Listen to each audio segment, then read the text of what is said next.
C'est géopolitique. Pierre Aski, bonjour. Bonjour Nicolas. Pierre, vous revenez ce matin sur les 100 jours de Donald Trump en politique étrangère. Comme cadeau d'anniversaire pour ses 100 jours à la Maison-Blanche, Donald Trump a reçu un retour de bâton sévère.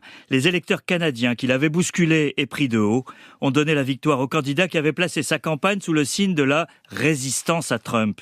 Trump a voulu nous briser, a commenté le leader libéral McCartney, triomphant. C'est le signe le plus sûr que la méthode virile du 47e président des États-Unis ne produit pas les effets escomptés. Donald Trump a voulu impressionner le monde depuis son investiture le 20 janvier avec une posture agressive envers le Canada convoité comme 51e État, le Groenland qu'il veut arracher au Danemark, le canal de Panama revendiqué ou Gaza vu comme un projet immobilier de luxe. Le chantre de l'Amérique d'abord a voulu imposer des rapports de force favorables aux États-Unis pour changer l'ordre mondial à son profit. Il a choisi d'être craint plutôt que d'être admiré ou envié. Mais force est de constater que ça ne marche pas. Il a accéléré la décomposition de l'ordre de l'après-guerre sans proposer d'alternative crédible. Alors quel bilan peut-on faire ? Alors le monde selon Trump est plus compliqué que prévu, Nicolas. La paix en Ukraine en 24 heures est toujours hors de portée. Le Moyen-Orient est tout sauf stabilisé. Quant à l'Europe, menacée de vassalisation, elle rêve d'être indépendante de l'Amérique, selon le mot du prochain chancelier allemand. Face à la Chine, Donald Trump a déclenché une guerre commerciale qu'il ne peut pas gagner. La Chine se dresse comme la rivale du 21e siècle, nullement impressionnée par des droits de douane astronomiques, et surtout capable de patience stratégique, là où Trump a les sondages et la bourse face à lui, les consommateurs qui s'inquiètent.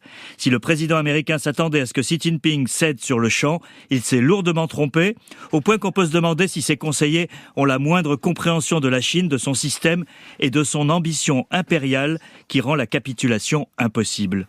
L'autre grand mystère, c'est évidemment la fascination de Trump, sa complaisance envers Poutine. Le sort de l'Ukraine est dans la balance et Donald Trump n'en finit pas d'attendre de Poutine qu'il lui fasse le cadeau d'un accord de paix. Et que peut-on attendre, Pierre, de la suite du mandat de Trump ? Alors, les premiers 100 jours n'ont pas fait leur preuve et l'effet de sidération qui a accompagné le déluge d'initiatives des premiers temps est passé. L'histoire n'est pas terminée, mais chacun sait désormais à quoi s'en tenir et surtout développe des stratégies de contournement pour éviter les foudres de ce président imprévisible. Au passage, en 100 jours, il a fragilisé, sinon détruit, des décennies de soft power, cette influence douce qui, des films d'Hollywood aux jeans ou aux grosses bagnoles, a fait de l'American Way of Life un modèle désirable dans le monde entier. Le numéro 1 soviétique Nikita Khrouchtchev a dit un jour en plaisantant à John Kennedy « Vous n'avez pas besoin de faire de propagande, tout le monde veut vivre comme dans les films d'Hollywood. Qui veut vivre comme dans les films soviétiques ?» Qu'en reste-t-il aujourd'hui ? Pour paraphraser Khrouchtchev, qui veut vivre dans l'Amérique de Trump ? Pierre Aski, merci.